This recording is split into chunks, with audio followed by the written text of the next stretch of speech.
सौतेली माँ और जादुई चप्पल।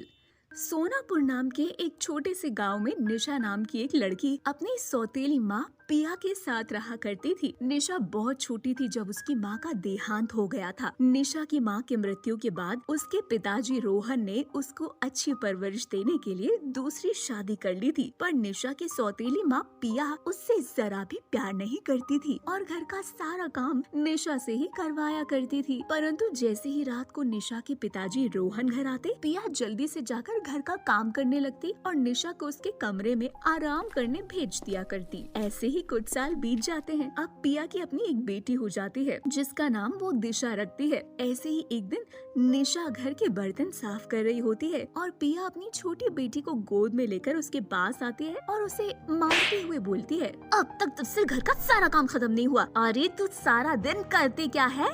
माँ, सारा काम बस बस खत्म ही हो गया है। बस ये शाम के थोड़े से बर्तन रह गए थे। अच्छा, तो ये थोड़े से बर्तन हैं और कपड़े? कपड़े कौन इस्त्री करेगा? तेरा बाप। और तेरी मरी हुई माँ काम खत्म करके मैं वो भी जल्दी से कर दूंगी। पिया निशा को धमका ही रही होती है कि दिशा रोने लगती है। दिशा को रोता हुआ देख पिया निशा को मारती है और बोलती है, देख तेरी वजह से दिशा अभी तक भूखी है। मैंने तुझे दिशा के लिए दूध गर्म करने के लिए कहा था, तूने अब तक दूध गर्म नहीं किया ना? अभी कर देती हूँ, अभी कर देती हूँ। और तुझसे एक काम सही से नहीं हो पाता। भगवान ने इस लड़की को मेरे पल्ले क्यों बांध दिया मुझे पता नहीं। इससे कब मेरा पीछा छूटेगा? इतना बोलकर निशा वहाँ से जाती है। देखते ही देखते पिया का अत्याचार निशा पर बढ़ता जाता है। वहीं दूसरी ओर रोहन भी गलत संगत में पड़ जाता है और एक दिन उसकी भी मृत्यु हो जाती है। रोहन के जाने के बाद अब पिया का अत्याचार और भी ज्यादा बढ़ जाता है। अब वो निशा से दिन रात काम करवाया करती और पूरे दिन निशा को 2 वक्त का खाना भी नहीं देती। रूखा सूखा खाना देखकर निशा रोते हुए बिना किसी शिकायत को उस खाने को खा लिया करती। ऐसे ही एक दिन पिया उसको दाल और एक रोटी देती है। सूखी रोटी और दाल में से आती बदबू सूंघकर निशा अपनी माँ से बोलती है, माँ, ये तो परसों का खाना है। रोटी भी देखो कैसी सूख गई और दाल भी बदबू मार रही है। अभी जो मैंने खाना बनाया था वो खाने को दे दो ना माँ। आज सुबह से मैंने कुछ नहीं खाया।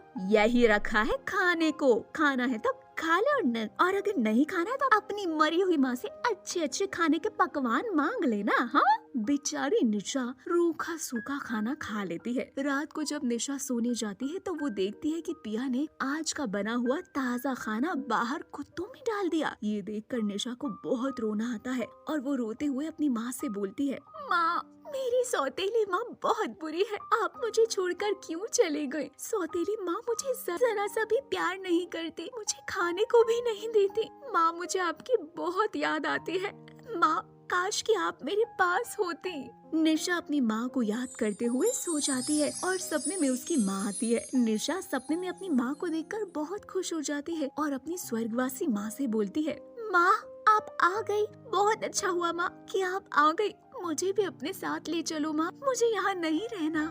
नहीं निशा बेटा, तुझे यही रहना होगा। तू चिंता मत कर, मैं हमेशा तेरे साथ रहूंगी। ये मेरी चप्पल है, ये जादुई चप्पल है। घर में जो भी काम करना है इस चप्पल को पहन कर करना। ये चप्पल तुझे कुछ नहीं करने देगी।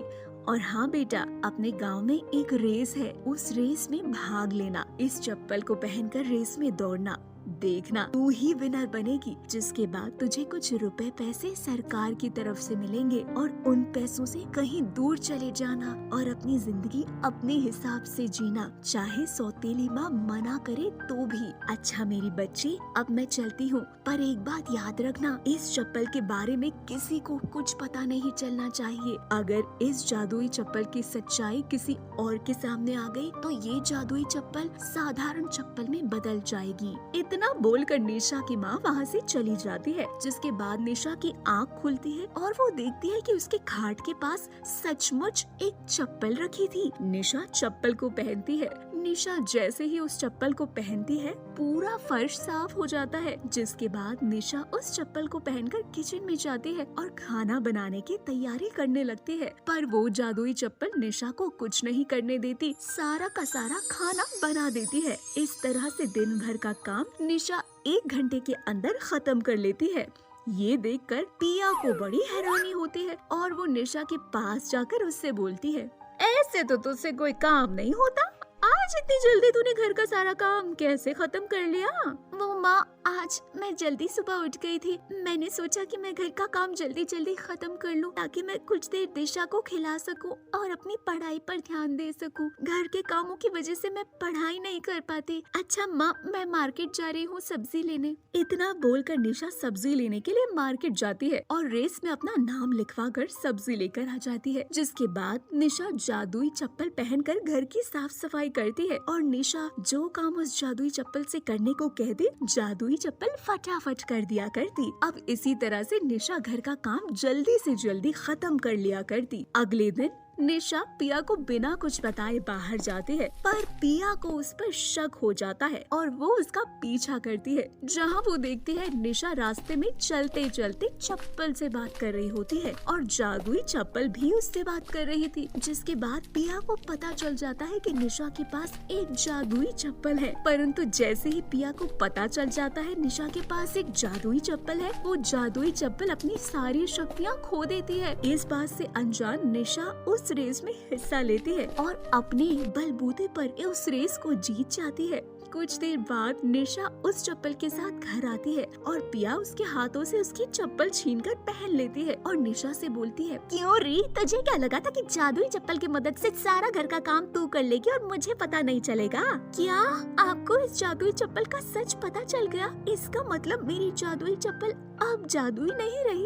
ये मेरी जादुई चप्पल थी पर अब नहीं रही क्योंकि उसका सच आपको पता चल गया और मैंने ये रेस अपने बलबूते पर जीती है, इसीलिए अब आप मुझे नहीं रोक सकती। मैं जा रही हूँ इस घर को छोड़कर, नहीं रहना मुझे आपके साथ। आप ही रखिए इस चप्पल को क्योंकि ये चप्पल अब जादुई नहीं रही और मेरी माँ की है ये चप्पल। अब मैं अकेले आपसे दूर रहूंगी और अपनी जिंदगी की नई शुरुआत करूंगी। अरे तुझे जाना है क्या? आखिर मैं भी तो देखती हूँ मेरे सिवा तुझे रखता कौन है और कैसे अकेले रहती है तू? मुझे अब आपकी जरूरत नहीं है, मैं खुद का ख्याल रख सकती हूँ। जिसके बाद निशा अपनी सौतेली माँ का घर छोड़कर चली जाती है और रेस से जीते हुए पैसों से अपनी जिंदगी की नई शुरुआत करती है और अकेले रहना सीख जाती है।